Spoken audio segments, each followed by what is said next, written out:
Eureka calling. Welcome to another video. Today I'm gonna do something a little bit different. This is something that I think about a lot, and I want to pour it into a video. Aside from being someone that is obsessed with Eurovision, I'm also just really into music as a whole. One of the genres that I do really enjoy is K-pop. I've enjoyed it since 2008, which I think reveals my age a little bit.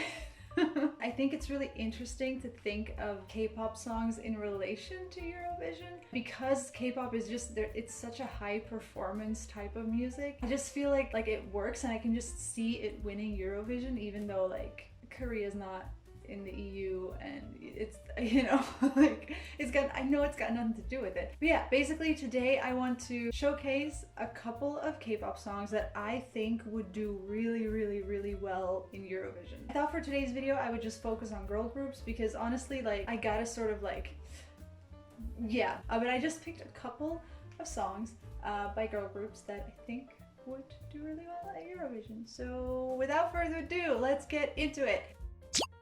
The first song I chose is an older song. Again, I'm revealing my age here. This is from 2011, and I really think this song could win Eurovision, and that is Kara's Step.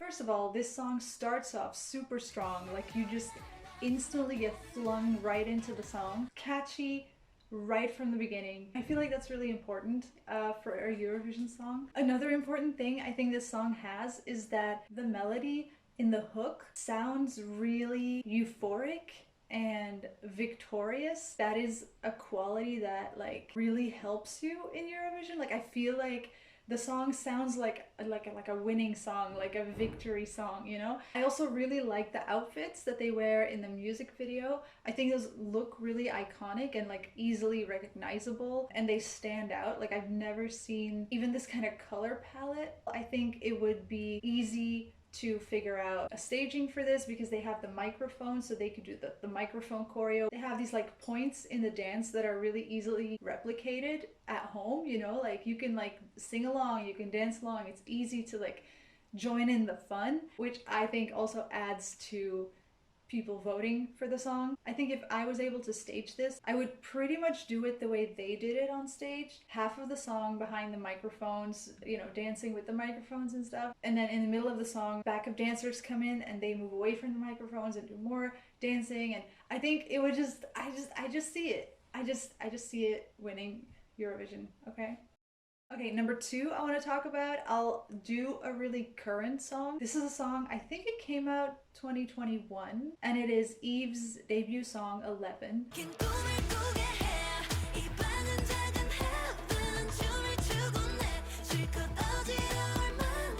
This song fills a different category within Eurovision that is very popular, has been for a very long time, and it is sort of that, I don't really know the right wording for it, and I'm afraid of sounding culturally ignorant, so please help me out in the comments if this is completely the wrong terms. It is songs that have sort of a little bit of a Middle Eastern influence, mostly when it comes to melody, the use of the Phrygian scale, things like that. Those do really well a lot of the times, and I'm usually a sucker for these kinds of songs as well. And I think that 11 by Eve is just a super solid song within that genre. What I love the most about this song is the use of space, the push and pull, in the sense that it starts off super simple, the production at the beginning and during the verses, it's really simple, stripped back. There's a lot of silence, which then makes the explosion in the chorus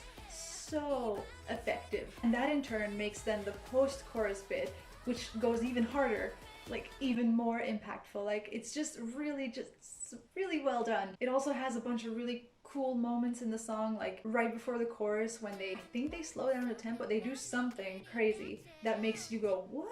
And then it explodes into the chorus. It's amazing. Chorus also ends on a really, really good hook. 1, 2, 3, 4, 5, 6, 7. You make me feel like 11. Super memorable. The production on this song is really just really high level. Aside from that, I also think the performance of this is really memorable. I think the choreo starts off super strong, how they're sort of sitting in this like triangle shape and they're doing like hand choreo, and it's just like the song, it starts off really simple. A lot of good choreo moments. I think for the staging of this, what I would do personally is have just the artists on stage in the beginning when everything is sort of more quiet and delicate.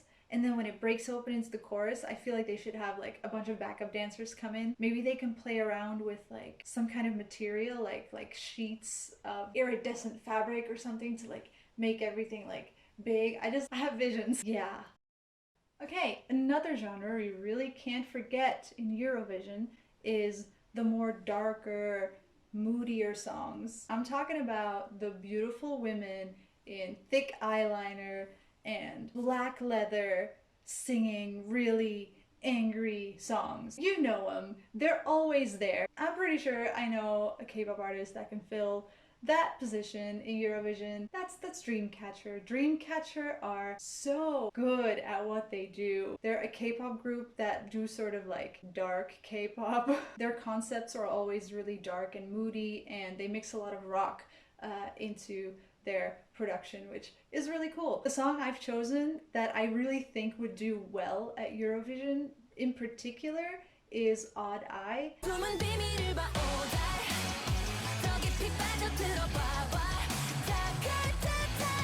I think this is a really high impact song. It starts off really beautiful. It really showcases the voice of the singer, and I feel like it's a really atmospheric start of the song which instantly draws you in. But then the pre-chorus, suddenly like a really heavy fast-paced beat comes in and you're just like, oh crap, what the heck's going on? But then immediately after, the chorus comes in and brings it back down to sort of something that I think anyone can vibe with. Like anyone can enjoy this chorus. It's got heavy guitars, but it's not too hectic. It's simple but effective, and again, really catchy. Yeah, I just think it's a really effective song in what it wants to accomplish, and I can really envision it on a Eurovision stage. I love how the music video is very like black and red, very like vivid colors, and I think that that would look really cool on stage. To just have that really strong color palette. I really like how they did it in One of Their Lives, where all the members were dressed in black, but behind them they had sort of like lit up in red like a church or something. It was like as if they were performing it in a cathedral, but like there was red lights on everything, so it was just very haunting. I think that's really beautiful. I also think another thing they could do is perform it in a setting that looks more outdoors, in the way how they used the trees in the music video. The trees could be there, and then I envision like during the final chorus, rose petals would start twirling down on them as they danced. I think that would be really cool. Although I'm not sure if you're allowed to like have confetti like stuff falling down on you, because then they have to like clean that up and stuff after you, and like other people have to be on the stage. I don't know if it's allowed, but if it's allowed, I think rose petals twirling down on them would be really cool.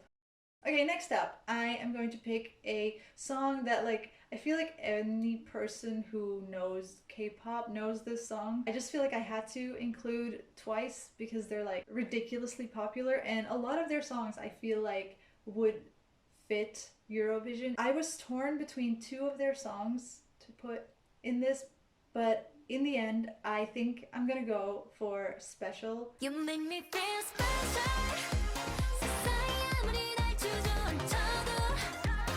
That song is just so happy and upbeat, and when you listen to this song, and even more when you listen to the song and watch them perform it, you cannot be in a bad mood. Like, you just become happy. It's one of those songs that lifts your spirit, and I think that the Eurovision can always use songs like that. I think this song would do really well. I think, again, it's a high impact song. It starts off really strong with the melody, with the synths in the beginning, and it's just like a high tempo, upbeat, happy song from start to finish. It's a song that like won't let you go. Like, you will be singing this song all day, every day, for weeks after Eurovision if this was on Eurovision. Like after hearing it once, it's like it's in your head forever.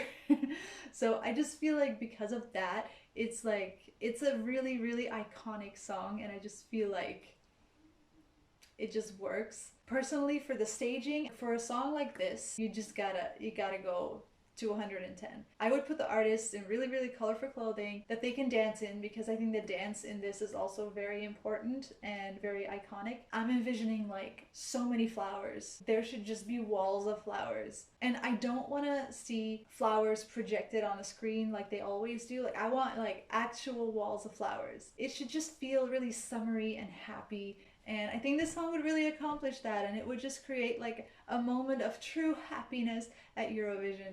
And I think that would be really, really fun. And now for my final Eurovision entry. I kept this one for last because I think this group embodies Eurovision. They're like the most Eurovision K-pop group that ever existed. I think they could probably win Eurovision with any of their songs. Like, not gonna lie, that's just what it is. I really wonder if anybody can guess what group I'm gonna say. It's Orange Caramel. Every song that they bring out, I'm like, you know what? This would do well at Eurovision. I don't know if they may have disbanded. I don't know. They haven't released anything in a while. But let me just tell you, it was hard to pick a song because I think a lot of their songs would really, really work well. But I think the song that would do the best and would be the most iconic would be Catalina.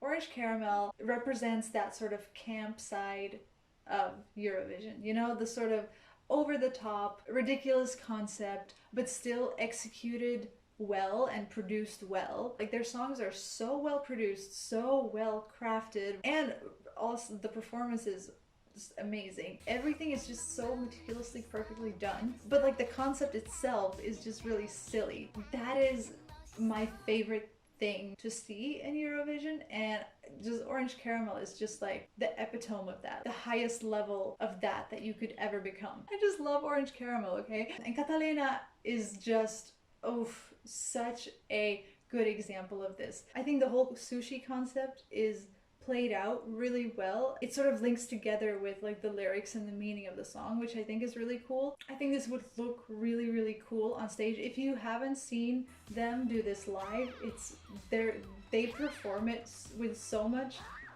fun and joy that like you can't help but just feel happy. I think this would just look amazing on stage, and the song itself is also just really, really catchy. I don't think you can go wrong with Catalina. I also think the fact that there's only 3 members might be a positive, because a lot of K-pop groups have like a lot of members. We're not really used to that over here, and I feel like that might be like a little much for people. So I think Orange Caramel having 3 members, it gives a little bit more of a simplicity to the whole thing, which I think is a positive and something that would work in their favor. I love how I'm talking as if Orange Caramel are actually attending Eurovision. Like, again, I'm not saying that this is something that would ever or could ever happen. I'm just saying that the song itself and the concept behind the song and the staging of the song, it would work so well. But anyways, those are just my opinions. You could have a completely different opinion, and that's fine. And actually, I would want to hear what K-pop songs you think would work really well for the Eurovision. I'm planning to do more of these. I want to do boy groups. I want to do solo artists as well. There's a lot of songs that I think could really work. So yeah, I might do that in the future. So yeah, let me know what you think of the songs that I mentioned. Let me know what songs you think would work well for Eurovision. If you enjoyed the video, please give it a like. And if you want to see more Eurovision content, then feel free to subscribe. I'm gonna leave you for now. I'll see you in the next video. Goodbye.